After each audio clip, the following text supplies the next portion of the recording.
En 2017, le Royaume du Danemark nommait en Californie un ambassadeur de la tech, et l'Union européenne lui emboîtait le pas en 2022 avec la création d'une représentation à San Francisco. Les entreprises de la Silicon Valley semblent ainsi devenues si puissantes qu'elles sont en mesure d'imposer leur agenda au pouvoir public, et pas seulement en ce qui concerne la gestion et la protection de nos données numériques, loin de là. Voilà pourquoi aujourd'hui, les firmes géantes du numérique ne sont plus des entreprises traditionnelles, mais de quasi-États. Ce qui est le plus marquant, en effet, c'est la dualité de ces nouvelles firmes.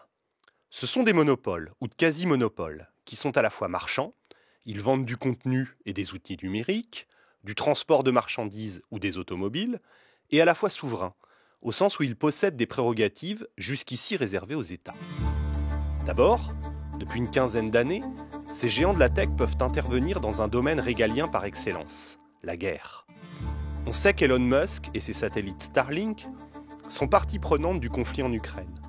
À Taïwan, le même Musk, qui ne veut pas se fâcher avec la République populaire de Chine, est réticent à ce que les armées américaines et taïwanaises utilisent son réseau. Satellites, fusées spatiales, câbles sous-marins, les firmes de la tech deviennent désormais des maîtres des infrastructures du capitalisme mondial. Ensuite, la puissance économique de ces entreprises est si forte que leurs investissements dans tel ou tel État conduisent leurs patrons à être reçus au même niveau protocolaire que des chefs d'État. Enfin, avec la nouvelle législation sur les stablecoins, ces crypto-monnaies adossées à une devise, ces géants de la tech vont bientôt pouvoir émettre leur propre monnaie, pour le moment adossée au dollar, et ainsi ajouter un attribut quasi souverain à leur palette de pouvoir. D'ailleurs, Mark Zuckerberg, le patron de Meta, autrefois Facebook, était lucide sur ce point lorsqu'il déclarait en 2018 qu'à bien des égards, Facebook ressemble davantage à un gouvernement qu'à une entreprise traditionnelle. Or, cette forme institutionnelle a déjà existé dans l'histoire. C'est celle des compagnies à charte, et plus précisément celle des compagnies des Indes des XVIIe et XVIIIe siècles. Pour mieux comprendre les conflits actuels de souveraineté entre États et compagnies-États, c'est aux compagnies des Indes anglaises, néerlandaises ou françaises qu'il faut revenir. Car ces institutions mélangeaient une dimension marchande, elles achetaient des produits et des personnes esclavagisées et les revendaient ailleurs, ou les faisaient travailler en Asie et dans l'océan Indien, avec une dimension souveraine.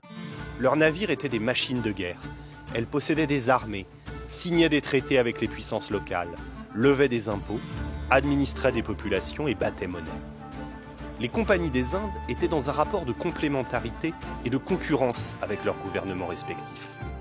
Tantôt elles prêtaient des navires à leurs souverains pour faire la guerre, tantôt elles réalisaient des conquêtes sans l'aval de leur gouvernement, pour leurs propres intérêts, en provoquant la colère de Londres, Amsterdam ou Versailles. Ce jeu de concurrence et de complémentarité est au cœur des nouvelles compagnies des Indes que sont les firmes de la tech. Leurs intérêts ne recoupent pas toujours la stratégie géopolitique du gouvernement américain. Par exemple, la tentative de découplage des chaînes de valeur avec la Chine ou l'indépendance de Taïwan. Et ce à quoi nous assistons aujourd'hui, c'est à une fragmentation et une multiplication d'acteurs souverains, dont des firmes privées, ce qui n'est pas sans nous faire penser aux dystopies de l'univers cyberpunk.